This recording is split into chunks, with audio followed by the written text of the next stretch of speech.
Hi everyone, कैसे हैं आप सब। मैं आशा करती हूँ कि आप बहुत सारी नई स्टोरी बुक्स पढ़ रहे हैं और उनसे खूब सारी अच्छी और नई बातें सीख रहे हैं। आज जो कहानी हम सुनने वाले हैं, गुटली हैज़ विंग्स बाय कनक शशि, ये भी एक बहुत ही प्यारी, यूनिक और स्पेशल स्टोरी है। ये कहानी हमें फ्रीडम ऑफ एक्सप्रेशन के बारे में बताएगी। So what is freedom of expression? जब हम अपने मन की बात, अपने सीक्रेट्स, अपनी फीलिंग्स, अपने डिजायर्स किसी को भी बिना किसी डर और बिना किसी झिझक के बता और समझा पाते हैं, उसे हम फ्रीडम ऑफ एक्सप्रेशन कहते हैं। गुटली भी हमसे कुछ शेयर करना चाहती है। आइए देखते हैं गुटली ऐसी क्या बात हमें बताना चाह रही है।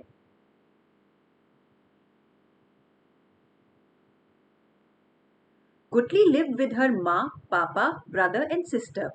She was the youngest in the family. Gutli was a chatterbox. She would draw fairies and roam the Satpura hills for hours, collecting leaves of different kinds. She was happiest swinging on swings and climbing trees. Gutli had her cycle that she rode everywhere. She knew how to oil it and fill air in the tire and keep it in top shape. So Gutli basically एक बहुत ही happy go lucky child है। उसे हर बच्चे की तरह drawing करना पसंद है, घूमना फिरना पसंद है, पत्तियां इकट्ठा करती है, साइकिल चलाती है और उसको अपनी साइकिल को बहुत अच्छे से मेंटेन करना भी आता है। उसे झूला झूलना बहुत अच्छा लगता है, जो हर बच्चे को पसंद है। At home, she was everyone's favorite, and when her mother called her Sonchiriya, her golden bird, she would turn as red as a pomegranate. It was Diwali the next day, and everyone was busy decorating the house. Gutli was making a rangoli with her sister. There were new clothes for everyone. Festivals पे तो सभी बच्चों को अच्छा लगता है। नए कपड़े मिलते हैं, खिलौने मिलते हैं, मिठाइयाँ आती हैं, रिश्तेदार मिलते हैं। गुटली को भी ये सब बहुत पसंद था और गुटली तो सबकी फेवरेट थी। जब उसकी माँ उसे प्यार से सोन चिड़िया बुलाती, वो शर्म के मारे अनार जैसा लाल हो जाती थी। But Gutli was not happy with her clothes. She liked the light, frilly frock that her sister had been given. Quietly she wore it and then went out to show everyone. Why are you wearing my new frock? Her sister screamed. Her brother burst out laughing, and Papa looked at her with angry eyes. Gutli's eyes filled up. एकदम से क्या हुआ? आपको क्या लगता है कि सब लोग गुटली से इतना नाराज क्यों हो गए हैं?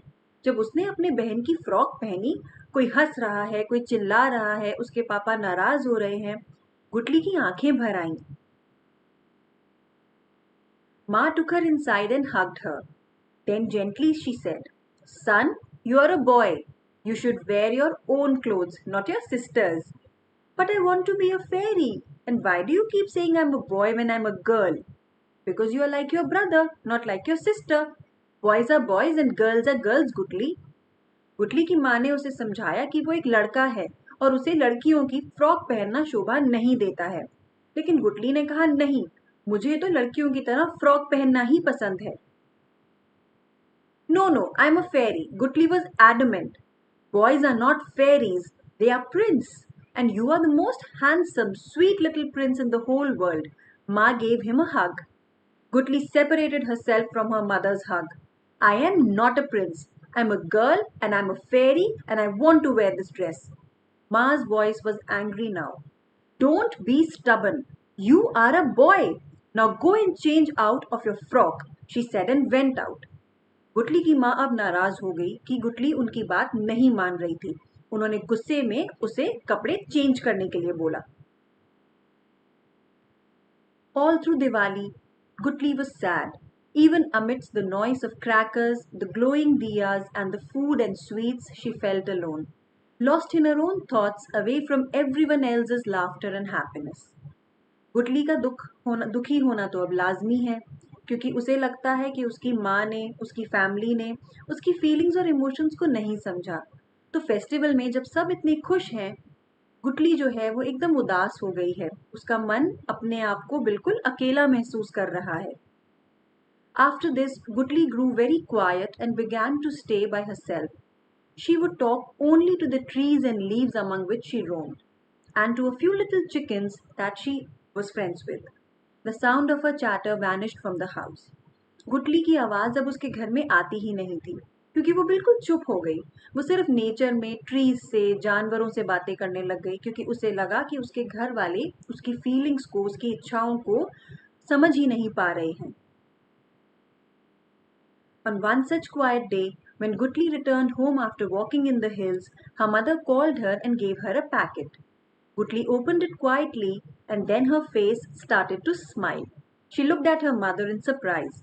It was a beautiful frock, like that of a fairy. Ma hugged her. Yes, she said, it's a frock. Wear it and be what you want, and you will always be my little Sonchiriya.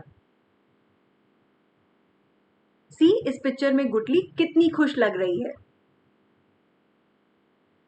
Gutli held the frock tight and buried her head in her mother's hug. Then she wore her frock and danced. She was happy. She was a golden bird and could fly high up in the sky over all the rules of the world. Rules that said that she was a boy because she was born with a boy's body and not the girl she knew she was. She was like a real fairy now. Slowly she would change the world. For today, this was enough.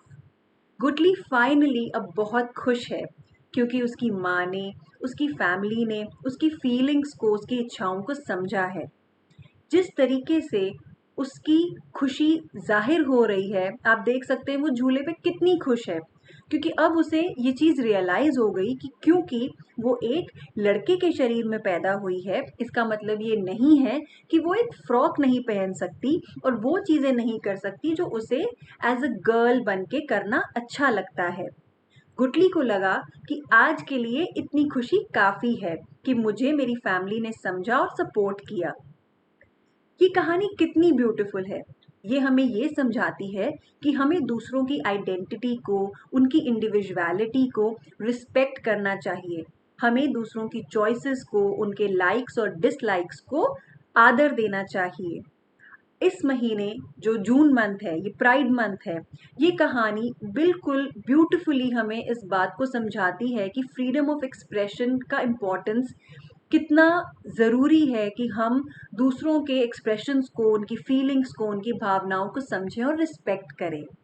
So guys, मुझे आशा है कि आपको ये कहानी बहुत अच्छी लगी होगी और आप आगे भी इसी तरह कहानियाँ पढ़ते रहेंगे।